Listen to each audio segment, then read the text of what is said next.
Yes, people, welcome back to another stream on Orest Football. And we've got the amazing man himself, Dave. How you doing? Thanks for having me back. As always, it's been a long while, hasn't it?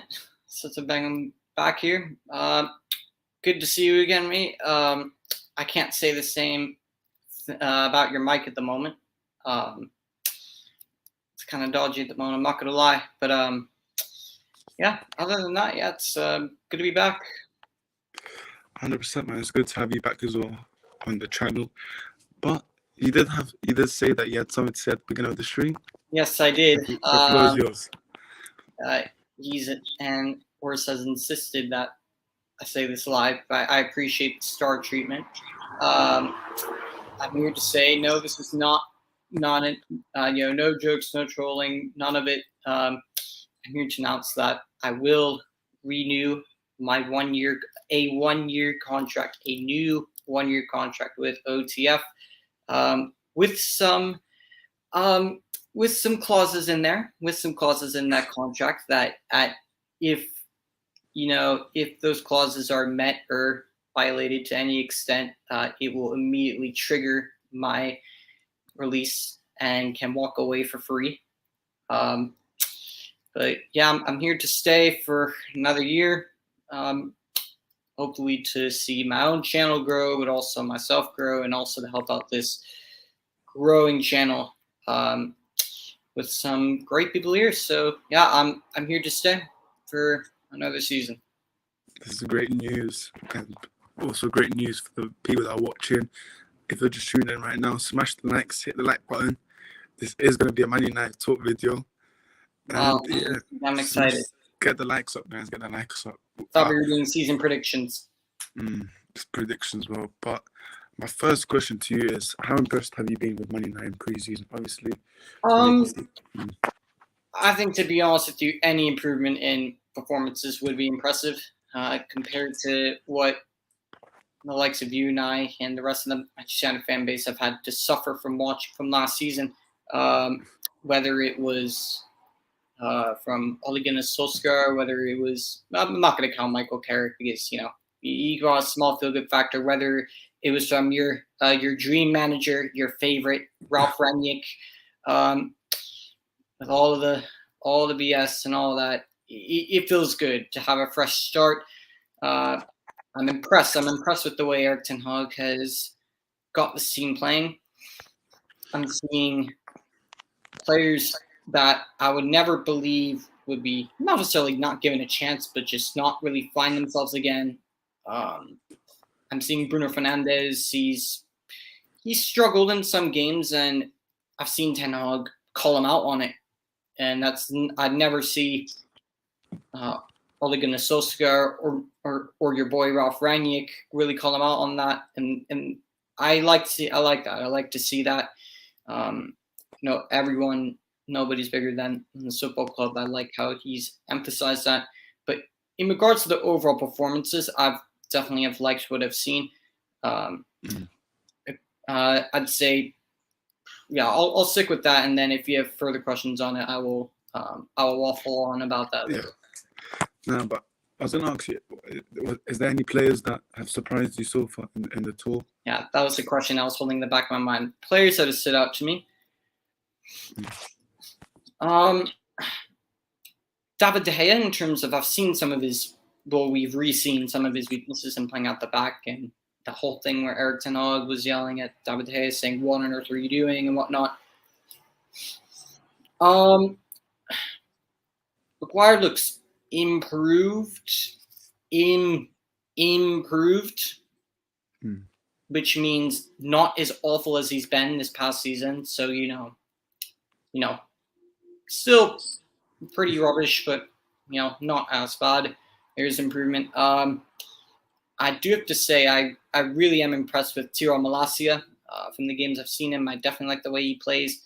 And I know Orest is nodding his head, thinking, yes, he's on the anti-Luke Shaw. He's on the anti-Luke Shaw trend. No, I'm not. I still would like to see Luke Shaw start the season, but I think Malacia is a great signing. I think those two battling it out for that left back spot.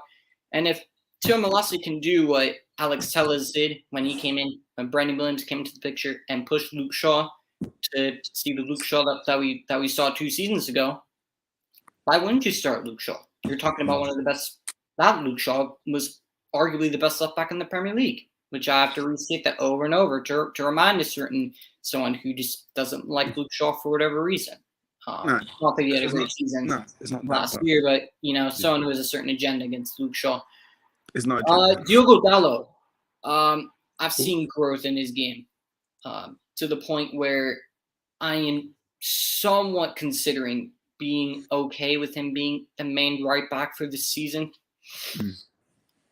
I have been convinced. What about your boy Wan-Bissaka, man? What's going on? I'm more than happy to see him go. If he stays, he stays as competition, which is fine. But it's very clear that Ten Hag really wants nothing to do with him. But if he goes, I want to see if he. I don't want no loan deal. I want to see a fee for him, or if he leaves on loan, if he has a great season for wherever he goes, then why not bring him back? This could be a chance for him to grow as a player.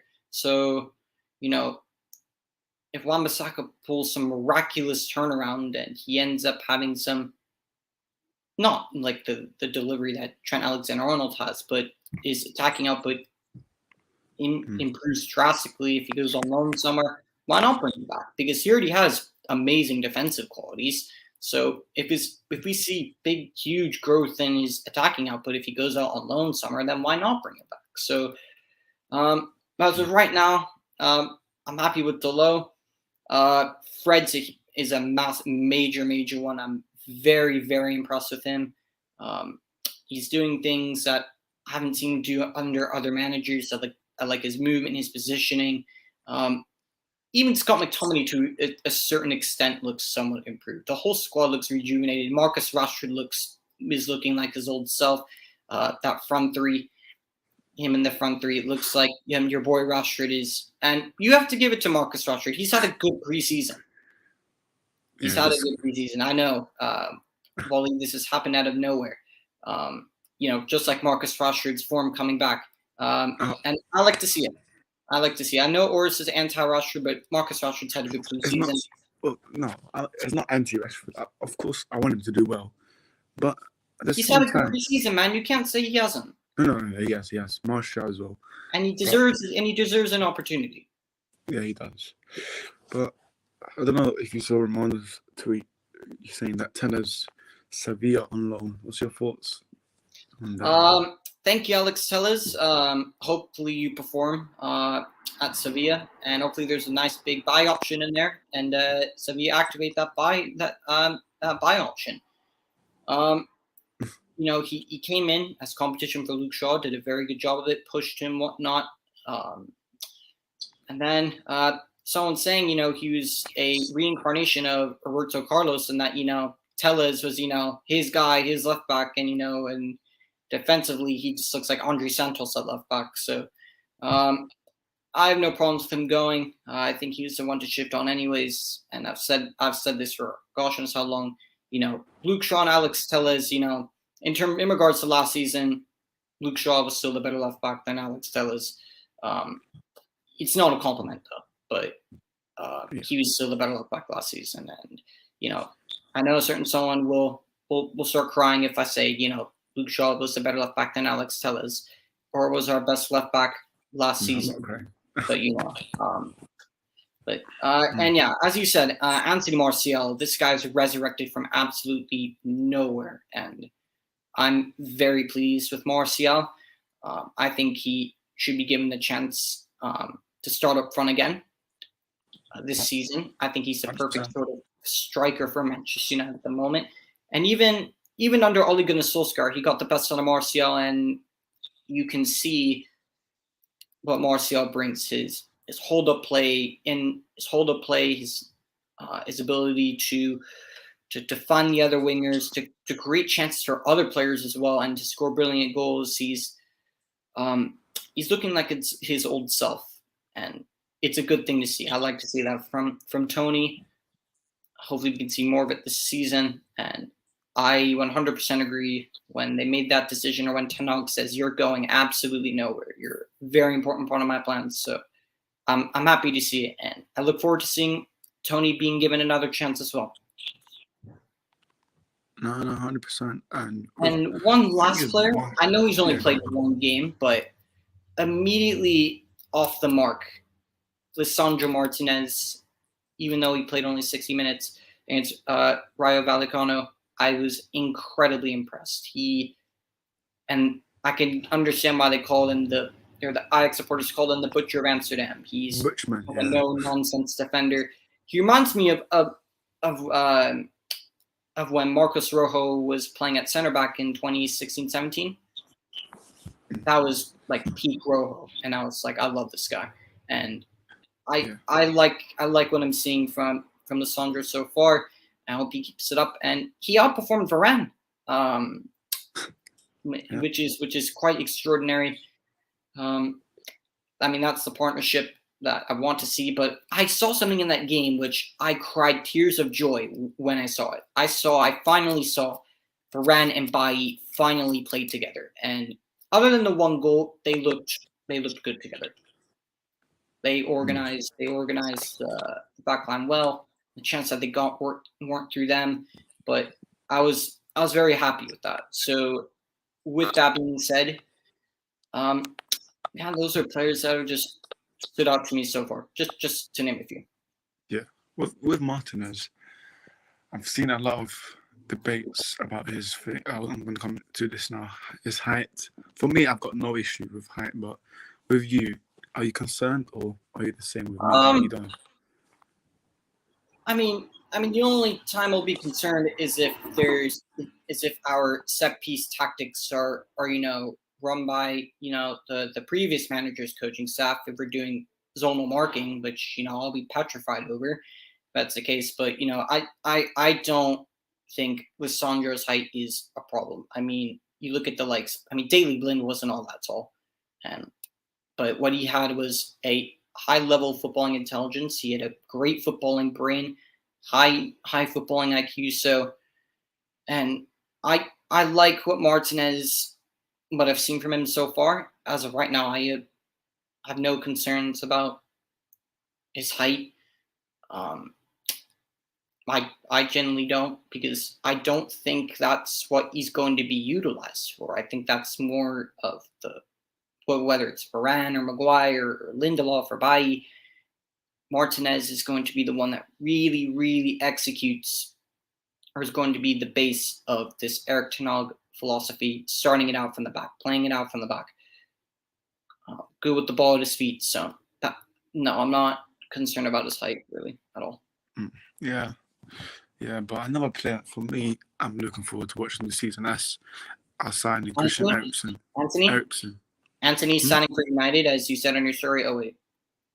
Yeah, that's happening. But, but for me, that's Eriksen, he's going to be an exciting one for me to watch this season. Because he's dictating, yeah. Here's my thing on Eriksen. I think it's the right signing on a free.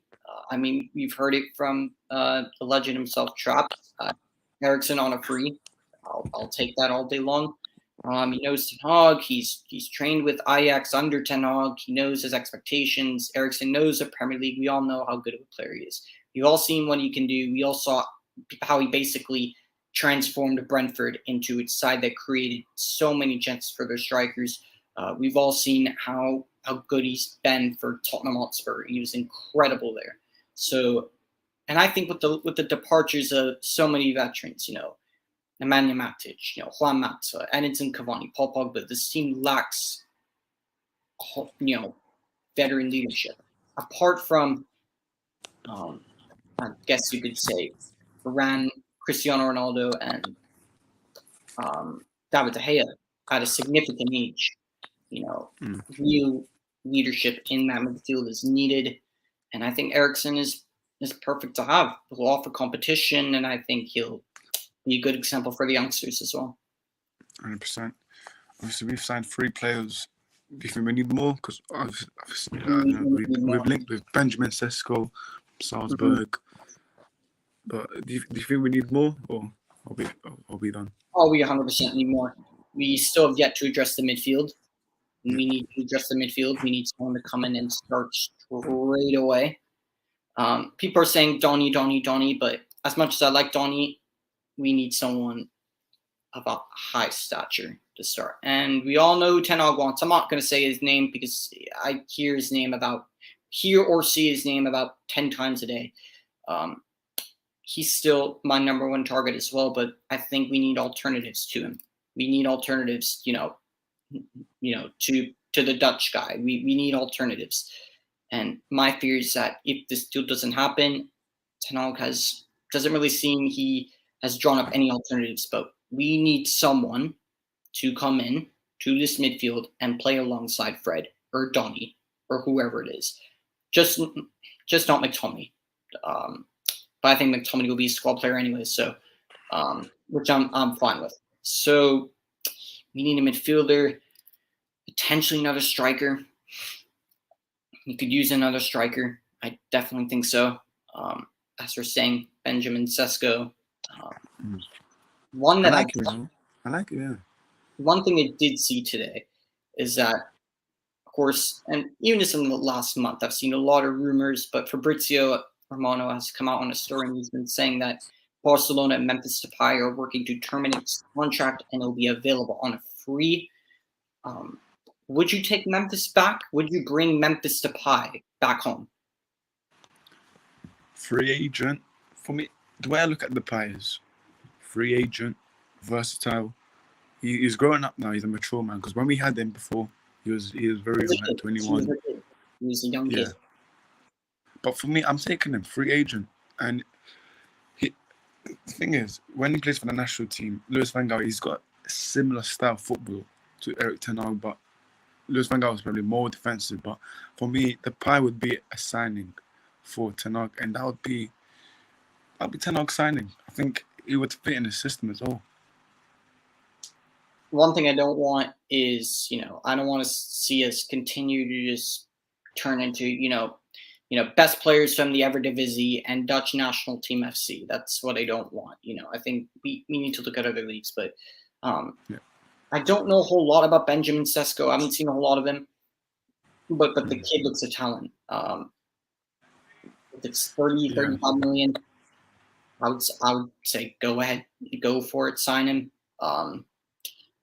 If it's between Sesko and Memphis Depay, that's a very difficult decision. I'll probably take Sesko because he's young. He has so much room to grow. But if it's people prefer Depay, he's 28 years of age. He's in his prime right now. I don't have an issue with it. In terms of midfielders, what alternatives to the Dutch guy would you say would be viable, realistic, and good options for this Manchester United side? No, 100%. I agree with you, but we still need more signings, man. We need a backup right back, in my opinion. We need a right winger. I think, in my opinion, the backup right back thing. If Ethan Laird if TV's on loan, I think Wan-Bissaka will be the backup, which again, I don't have an issue with it. Diogo Dalot, my mind's been changed. One thing that hasn't changed though is that his defensive ability is still somewhat under question, but it's definitely looking like it's improved. So I like to see that as well. So if Wan-Bissaka's the second choice right back, if something happens to Dalot and he gets injured and Wan-Bissaka fills in for a few games, I don't have an issue with that. I don't have an issue with it at all. It will be hard to find someone to buy him for a reasonable price and to pay his wages as it is. So, if they're stuck with him, you may as well utilize him. 100%. But obviously, the season starts soon for us. Well, in general, starts in 3 days for Arsenal fans. But where will we finish this season, Daveye? I predicted we will finish 5th. I don't think we're getting top 4. I think what we will probably do is that we will try and balance out the Europa League and the Premier League as much as possible. And if we get far enough in the Europa League, I feel like we'll throw all the eggs in that basket, and we'll sort of lose focus in the Premier League. Yeah. But if we get knocked out of Europa League, I think we will we'll have no other choice but to put our eggs in the Premier League in top four basket, which will be very difficult to get into. Yeah, 100%, man.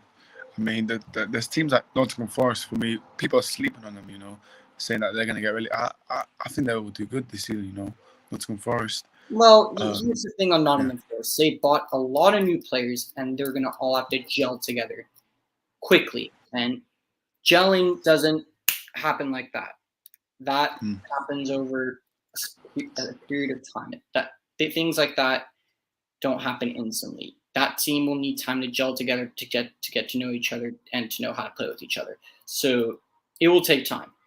To do what the likes of Wolves and Brentford have done and hit the ground running, it's a very difficult thing to do.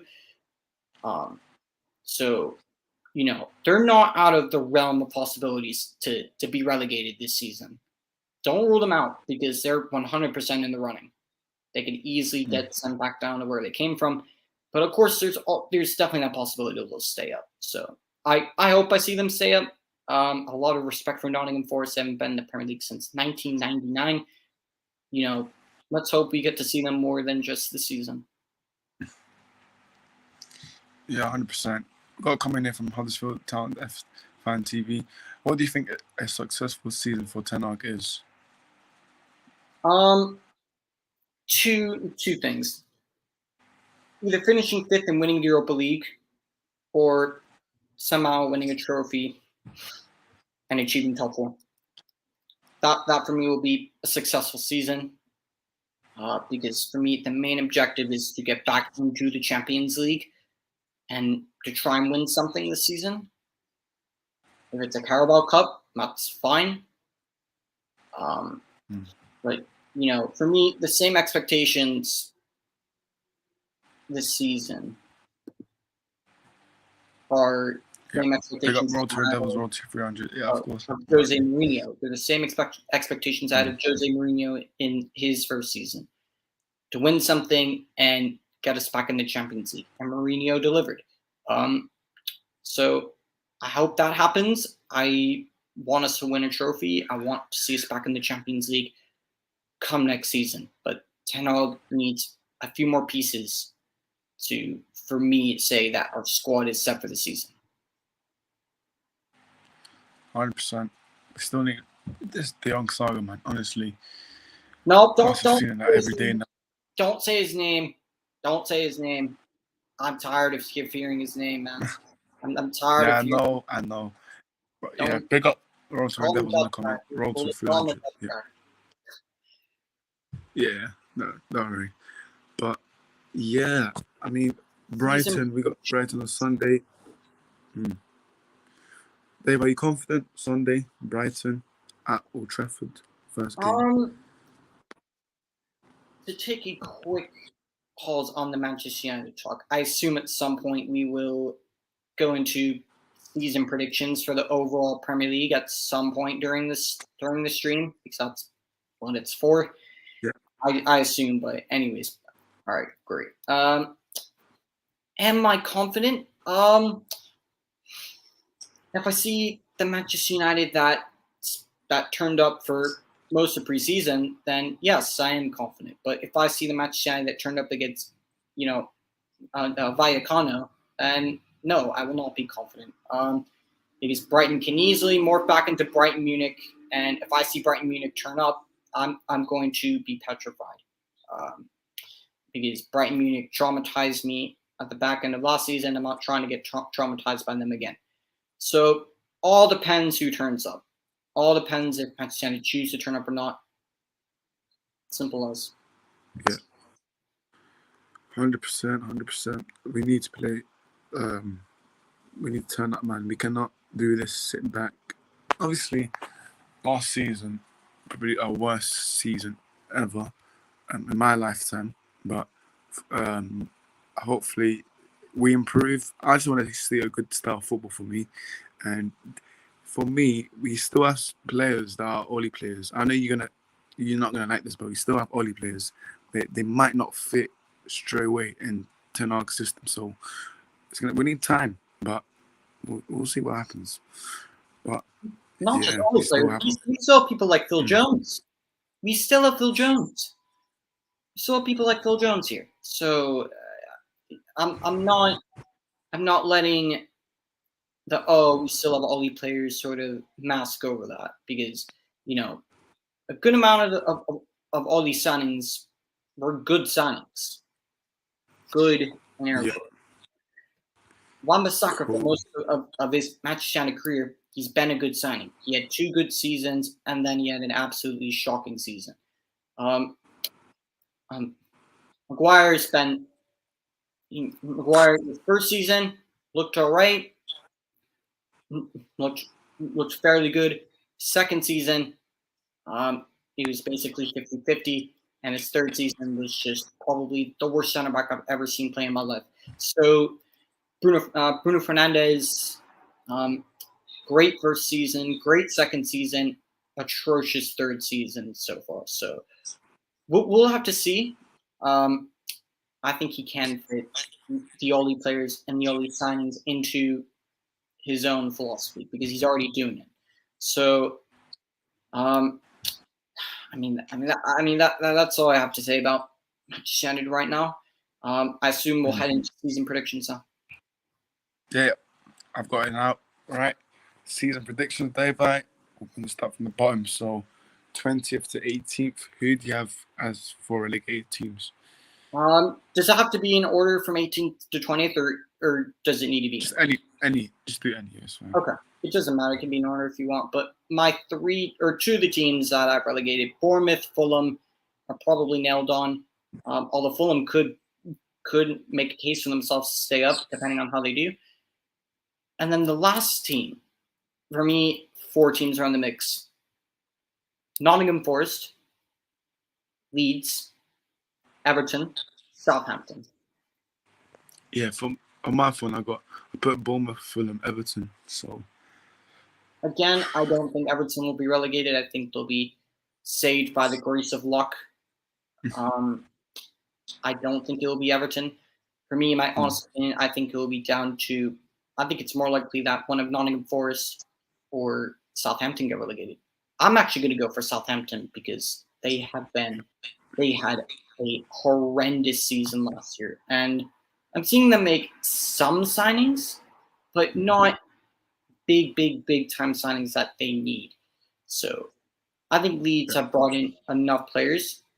Leeds have done what Nottingham Forest have done: splash a lot of cash on a bunch of players and hope they gel together. Yeah, Elias says Liverpool winning the quadruple. Well, no.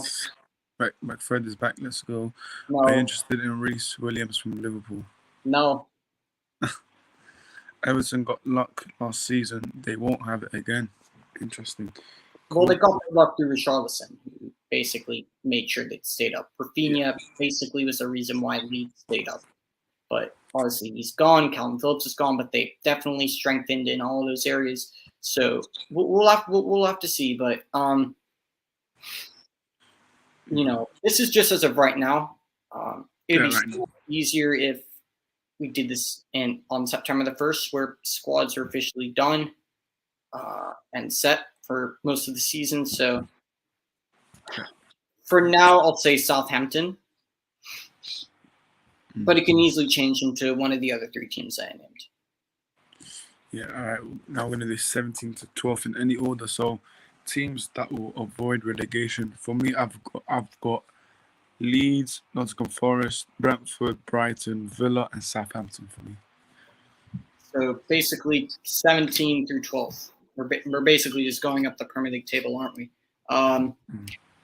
So if that's what we're doing, then fine. I'll say Leeds, Nottingham Forest. I'll say Everton, Brentford, Villa, and I'll say Brighton in that order. Okay.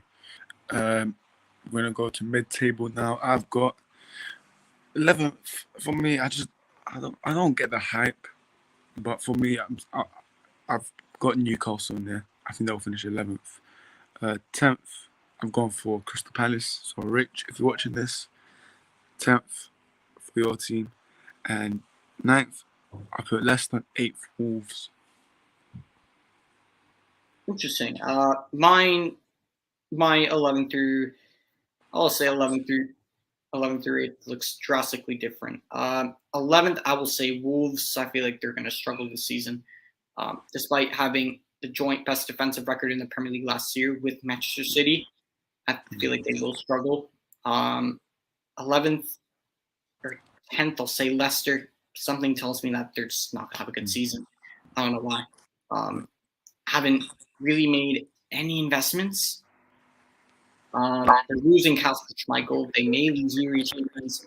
They may lose Wesley Fofana as well. They may lose James Maddison. So they may lose a good spine or part of that core. 9th, I'll say Newcastle in 9th. I think they'll achieve a top 10 finish, assuming that more and proper investment has been made. Because after January, I guess you could say, Newcastle were one of the most informed teams in the league for the last 6 months or so. So you'd have to say that. And I'll say Crystal Palace in 8th. I'll have them in 8th.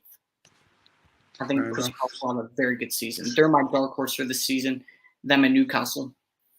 Yep. And now we're going to come into your favorite competition that you always sing the anthem of. 7th to 5th. Now I've got West Ham in 7th. 6th, I've gone for, it's going to rattle some people, but I put Arsenal 6th, man. I think they will finish 6th. 5th, I've gone for Chelsea. Interesting. I did this on Hanno's channel, and I got slammed in the comments. I put West Ham in 7th, not that, but I put Chelsea in 6th, and I was getting absolutely slammed. And I was getting called deluded because I was saying, if we see the Chelsea that we see in preseason, and if we see this Chelsea squad, if they don't bring any other players, they go with this squad for the season, and we see Chelsea continue to play the way that they have been playing in preseason, they're going to be awful this year. And I was getting called every name under the sun, Orest, every name. Delusional. What is he talking about? I think there's a comment that said, and Hanno, did you get your panelists from Wonderland? I've seen it. I saw a few of those, but it is what it is. Deluded American, this and that, all the other. It is what it is. I'm used to it at this point. But unfortunately, narrow-minded people don't necessarily open their eyes and analyze the possibilities that this could be the Chelsea squad we see for the season. If they don't bring in, I think they need a center back. They need a midfielder because Conte's an amazing player, but he's aging. He's been the best defensive midfielder in world football for the last 6 years, but age is catching up with him. Injuries are catching up with him. Jorginho, I think he's a good player, but I think he's past his best right now. I think Kovacic is probably the only midfielder I'd take at Man United right now. I prefer Fred to Jorginho. I know people are going to slam me in the comments for that, but I prefer Fred to Jorginho right now. And to be honest with you, I'm not that convinced. I think Koulibaly and Sterling are good signings, but they need more. They really need more. I think they need another center back. They'll probably get Cucurella. And what makes no sense is that, they're short on center backs and they're trying to Levi Colwill, a very promising young kid. They're trying to just throw him out to Brighton. Malang Sarr, I think he had an okay season last year. I didn't watch him every week, so I don't know. But there's another center back option for you that can play on the left side of that three. And Chelsea are trying to dish him out as if he's Batshuayi or Ross Barkley level when these two aren't, then they're definitely levels above that. And you're already short in that position, and you're trying to get rid of decent players in that position. I don't understand that. It makes no sense to me. And your strikers are options for up front are Havertz. Did I not say before Thomas Tuchel's a fraud? Did I not say that? He is a to fraud. a certain extent, but no, because I don't get how he's a fraud in this situation. I don't get how he's a fraud for not having a goal scoring striker. I don't understand, because Timo Werner's not an out and out striker. He's more of like a false nine who can drift. That's not Tuchel's fault. That's just him finding out what Timo Werner's best strengths are. Kai Havertz is making that striker position his own, but he's more of a Firmino kind of player where he holds the ball up, plays that false nine role. And then you have Armando Broja, who is good for half a season and then was dreadful for something. Yeah. He was. I mean, to be fair, I think he did get injured a lot. That's the issue.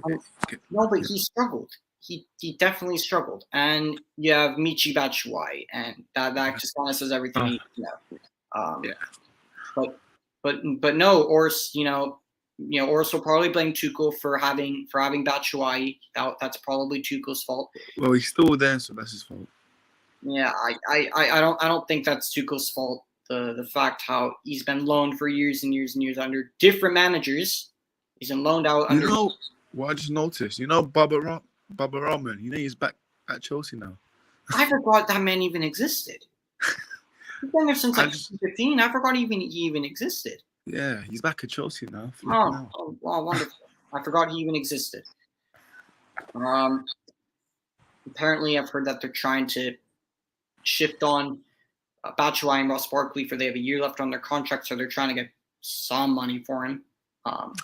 Ross Barkley, they paid a cut price fee for him anyways. He had a year left on his contract. I think they paid like $15 million for him. In his Everton days, he was a good player. Not for me, but I think he was definitely a step above Everton in his Everton days. $15 million for a player who's actually playing decently well at the time. It's not terrible, but though I've seen they're not going to make that money back.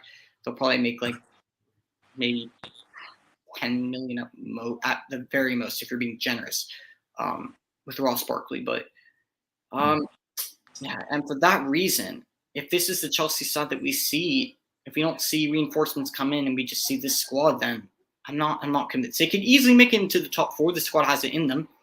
Tuchel has the tactical mindset behind him to help better adjust this Chelsea side to get them into the top four.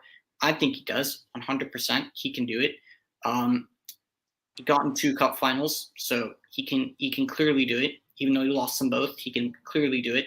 And I mean, other than that, I just can't see how Chelsea get above 6th, but you never know. They could easily make it into the top. Who'd you have for 5th? I have Manchester United in 5th. As I said, we'll finish 5th. We'll finish 5th. So I think a better time to ask me in terms of my season predictions, or not to not ask me anymore, but I think we should go back on September the 1st and ask everyone, because then we'll see what squads clubs are working with. But yeah, Manchester United in 5th. Cool. And now the UCL top 4 qualification. I'm going to do 1 to 4. So for first, I put Man United. No, I'm joking. First, I put Manchester City, the blue side. So I think they'll win it again, but it's a shame to be fair. But City is just clear of us. So what can I say? They've been clear of us for years. This shouldn't be new. Like, they've been clear of us since. Yeah, it's not new. Yeah. Second, I've gone for Liverpool. Third, Spurs. Fourth, I put Man United. I think we'll edge it. I don't think it'll be comfortable for us now. I think we're not going to get in the top 4. We're not going to get in the top 4. I severely doubt that.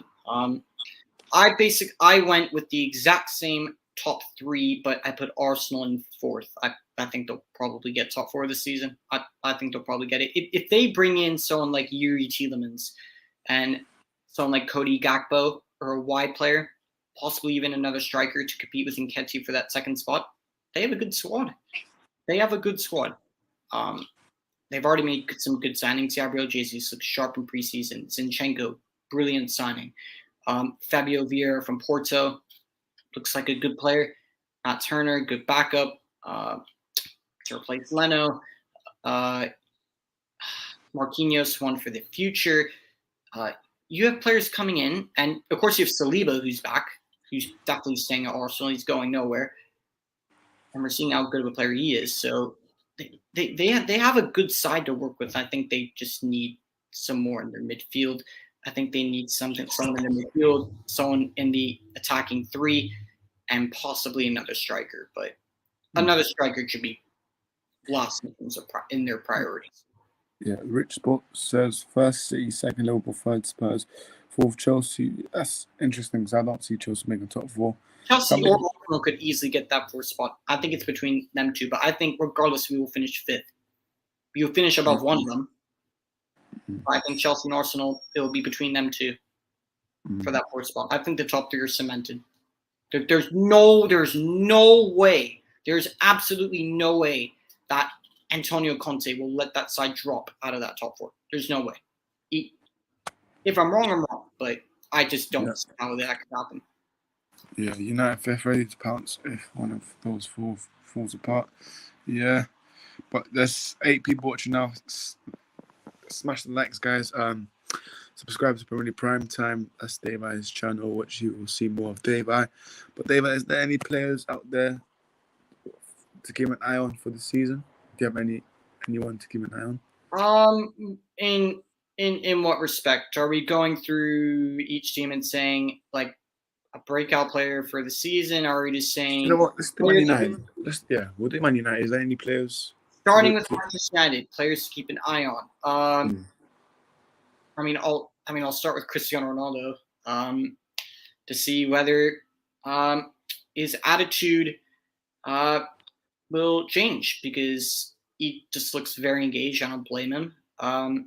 But for me, I'm getting annoyed with Cristiano Ronaldo right now. I'm getting annoyed with it to the point where I'm considering having him drop to the bench for the season, because he's not trained with the squad for most of the season. He's only been here for 45 minutes. So, Martial's worked hard this preseason. He's justified that spot. Why wouldn't you start Martial, who's performed in preseason? Why not give him the opportunity? I did say this. I said this to Ronaldo to the bench. Yeah, I said this. I mean, people laugh. If Ronaldo starts, I don't know. I don't have an issue with it, but it shouldn't be out of the realm of possibilities that Ronaldo's dropped to the bench. It shouldn't be out of the possibilities. Ten Hag actually wants him to stay. We know that the fact. Ten Hag wants him to stay because he obviously likes him. But I don't know if you saw that video that Ronaldo was ignoring Ten Hag when he was saying his instruction. I mean, when I looked back in the video, I was like, he doesn't want to be here, man. He doesn't want to be here. And then he got abused for leaving out early, which people don't know. Dalot also left early as well. Same with Bruno Fernandes and Rashford and De Gea. So, yeah, man, there could be an argument saying there could be family issues. There could be. You never know. I don't think it's family issues. I know he did in the back end of last season, but I think it was just him going on strike. No, I'm not bored. It just looked like he was going on strike. It was very clear, because the club said, you can have a few weeks off. Guess what? He didn't turn up. More time needed to do with family issues. So I don't think it's family issues. It's him not wanting to be here. It's clear. Say all he wants. I don't think it's family issues either. Yeah. It's not what he says. It's not what the press, the press are dishing out lies. I don't need to hear from the press. I look by your actions, and it just by what you've done in the summer, by shopping yourself to the big clubs. It just says it for itself. I don't need to have people tell me this update or that update about Cristiano Ronaldo. I just look at your actions. Actions speak louder than words. Yeah, I think Ronaldo thought. When we bought Ronaldo, he probably thought that he was gonna win trophies on early. I think that's what he was. There's no way in hell it's him seeing that Ollie's the manager, and you look at that squad. There's no way he's thinking that he was gonna win big trophies under Ole Gunnar Solskjaer. There's no way. It was most likely just money. It was most likely money. Manchester Mania says, my way top 4 prediction: first Tottenham, second Liverpool, third Liverpool. No, he's bantering. I know he's bantering. Yes. I think he's actually been. Oh, okay, there we go. My actual prediction is City, Liverpool, Tottenham, United. Basically, my one, yeah. That's the same one as my one, but this top 4, man. For me, in my opinion, what it would be a successful season is we finish 5th and win the Europa League. But I think FA Cup as well, we should prioritize on that as well. Not just Europa League, because Manchester United, mate, we should be. Don't get me wrong, we should be prioritizing every trophy, but we've got to wake up now. Premier League, we're far away from that. I think FA Cup could be achievable, but it's just the squad depth that we are lacking at the moment is not good, man. Because let's say Sancho gets injured, we're gonna have to play Elanga, who's for me average at best. I know it could be a bit harsh, but for me, I don't know, man. I'm not liking Elanga, man. I don't know. He needs to just stop calling speed, man. He needs to go with those FaceTime calls with speed, but honestly, Elanga, man. I know. I think you've been speaking highly about Elanga, but what's your thoughts on him as a player? Do you like him? I do like Elanga. I don't think he has the technical abilities of someone like Alejandro Garnacho. I don't think he is that in his locker, but I just think when you look at the back end of last season, you're looking at a young academy kid who basically had to grab big games by the scruff of the neck. Like, you look at the likes of that Atletico Madrid game, no one looked like they were doing anything in that game. Elanga comes on. Well, yeah, if a £25 million offer comes for Anthony Elanga, of course I would sell. I think anyone with a brain would sell. That's not going to happen. So let's live in the real world.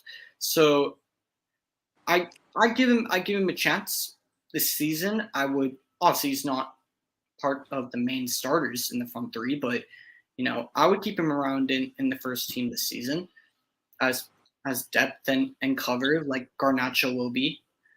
And let's see how he cracks on. That's one thing I will give credit to Rangnick, because Elanga became very important to us when Elanga said, I want to leave on loan, and Rangnick said, no way you're going anywhere. So that's one thing I will give him credit for. So that's my thing with Elanga, but do I think he's a generational talent? No. I think Garnacho, for me, don't get carried away, but I think he should be the one that's, if Sancho gets injured or not feeling well, I think we should be giving Garnacho a chance. But who knows, man? If you see what Ten Hag has in his plans, because surely he's made up his plans already, what he's planning for the Brighton game. But if we still see McFred against Brighton, we're not going to see McFred. There's a very low chance we will see McFred. The only way McFred, for me, I think it'll be. I think it'll be Fred, Eriksen, Bruno Fernandes for me. No, it won't. What? It won't. It's not going to be. No, I can guarantee you. What's your midfield then? Midfield against Brighton. What would I go with? I don't know. Ten Hag. What do you think Ten Hag will go for? I think he might play Donny. I think he might go with Donny, Fred, and Bruno. Nah, I can't. I don't want to see Eriksen on the bench. That's the thing, he's not, for me, he's not a bench player, Eriksen, but Eriksen's not going to come into this United squad straight away and start. It's not going to happen. That's why we signed Christian Eriksen, then you're heavily mistaken. Obviously, he's not going to be a bench player. What do you think? Yeah, what do you think? What people saying? Yeah, he's not going to be an out-and-out starter every game. Remember this. No, of course he is. We have to look after his health. I understand that, but there's people saying that we should play Bruno as a Tadic role that Ten Hag did for Ajax, but I don't know, man. No. No. Exactly. No. Bruno's not a winger for me, man. Did we not see in Ragnick's masterclass 4-2-2 when we played Paul Pogba and Bruno Fernandes as duo false nines? watching that, you imagine what that did to my mental health, having to watch that. So, Oh, this is interesting. I think we play a diamond midfield with Bruno, Ericsson, Donny, and Fred, and Sancho, Rashford up front. Nah, you're not no, benching Martial. No chance. But no, because we have width, so let's use it. Sancho up front, that's not for me. But I mean, Michael Carrick did a similar thing when he first came in, but that was only for one game against an informed Chelsea when he put 3 defensive-minded midfielders behind the ball and then put Bruno in the 10 and then just had Rashford and Sancho roam around up front against the bigger sides. If Ten Hag chooses to do that a few times this season against the bigger sides, then fine by me. But no, I don't want to see that. yeah, I don't want to see that. Not against Brighton Munich. I don't want to see it. No. To be fair, if they lose Cucurella, then we do well. Which is They'll probably pick Angelino, and he's a good player. So yeah, this guy was turned up. We saw it last time when we got knocked out. He turned up, man. Yeah, there you go. Yeah, but I think we'll win because if you look at the positives, obviously Old Trafford, theatre of dreams before, but now theatre of nightmares. But hopefully change under Eric Ten Hag. But for me, I think having a clean sheet in the first game is important. But I'm gonna keep an eye on De Gea for me if his distribution improves. But I think I mean that could potentially be an issue. But to be honest with you, I don't think it will be that hectic. I don't think it will be horribly hectic in my opinion. Yeah. Manchester United says play Ericsson over the left, similar to how Pogba was doing. I don't know, man. I don't know. It's an Ericsson. We need people. United fans understand. We need to look after his health, right? After what happened in the Euros, we still need to look after his health. Playing Ericsson off the left, he can do that obviously, but I think if it was before he suffered with that cardiac arrest, then 100%. But now we just need to be careful with Ericsson, man, because honestly, we cannot let that situation happen again. And hopefully, I don't think it will happen again, but hopefully it doesn't. But we just need to look after him, man. But I don't know. Ericsson, I would play him as a number 8 for me because he said it in an interview. He likes playing as a number 10, number 8 role. So for me, play him number 8, play him next to Fred because if McTominay starts, man, I'm sick and tired of this McTominay guy, man. Sick and tired of sideways, crunching into tackles, sideways, crunching. And then this guy, what game was it? What game was it? I forgot what game it was. What was our last preseason game? Atletico Madrid, yeah. McTominay had his collar up, and he thinks that he's Eric Cantona. Like, put that collar down, mate. I don't know why his collar was up, but the thing is, with McTominay, people use a narrative of, if we play number 6, if we play a CDM next to him, he will improve. But that's not true, man. Because we've had Matic and McTominay is still bad. So this narrative of playing number 6 next to McTominay and you'll see him improve just needs to end, man. He's not good enough for me, man. He's not good enough. He's not what I want as a midfielder because I want a ball progress in midfield and McTominay is not that. He's sideways, crunching. Well, I repeat myself 100 times, but listen, for the surprise if he gets a red card soon, but McTominay, man, honestly, just for me, if he wasn't an academy player, I'm getting bored of you complaining about McTominay. I'm getting bored. Well, you complain about him as well, so this is the same thing. Not all the time, not as much as you. You complain about McTominay more than me. I see from time to time again, but but if someone plays shit, then I have to criticize them, and that's part of football. So, what's the part of football? I hear it every stream. Like I could go into any stream and say, I could put money on the table that there will be some mention or moaning over McTominay, and I'd probably win. For me, obviously I want him to do well, but if you play bad, you're getting criticized. If you play good, I don't have an issue with that, but I just hear it. I'm just is there anything else on the general Premier League to look at that isn't Manchester related before we end this show? Yeah, before we end it, right. Tottenham. I don't know. How do you think they will do? Because I saw a video of a Tottenham fan saying that, and he was being serious, by the way. He said we're gonna win the league or the Champions League. So, how do you think Spurs will do this season? They may win a domestic cup, like maybe your Carabao Cup, maybe your FA Cup. They'll get top four for sure. That's what I think Tottenham will do this season. 100%. I think with the signings, there's like 5 guaranteed starters for me. Could be more, but Richarlison is not a starter. That's one thing for sure. Perisic is coming straight into it. Basuma, Lenglet. But yeah, Spurs are looking good, man. But it's just, we just need more additions to our team. But we're currently on 9 likes. Get that up to 15, guys. Come on. Before we end it.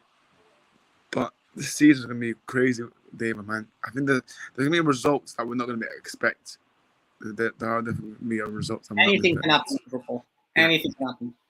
Anything can happen. But we have come to an end in the stream, Daveye. You can get another, just copy and paste as other streams. Yeah, I'll it's the season openers, so yeah. You can find me on Instagram at PL Primetime. Go check out my channel, Premier League Primetime, on YouTube. We're also on Apple Podcasts and Spotify. So smash like on this video, big up OTF, and go and subscribe to my own channel.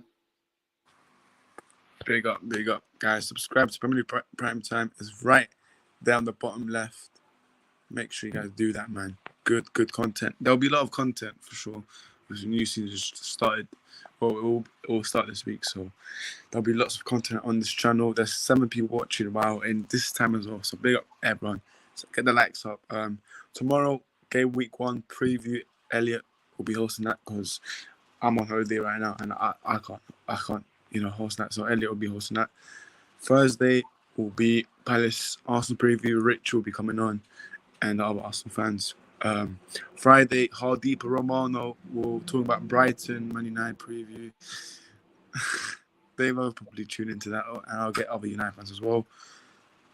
What else? Yeah, Monday we'll do the review. So yeah, you guys just turn on the notification bell so you know when we go live. But you can find me at Orest Football on YouTube, obviously. And on Instagram as well, Orest Football. If you want to join, then message us on Instagram, and then we will reply. But if you're a Liverpool fan, you're not joining. Man, no, I'm joking. But yeah, any fan, welcome. Even if you support a championship team, you're more than welcome to join.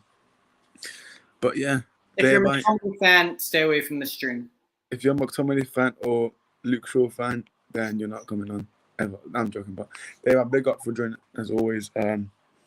Yeah, man, that was a really good talk with you, with United and other teams. Yeah, man.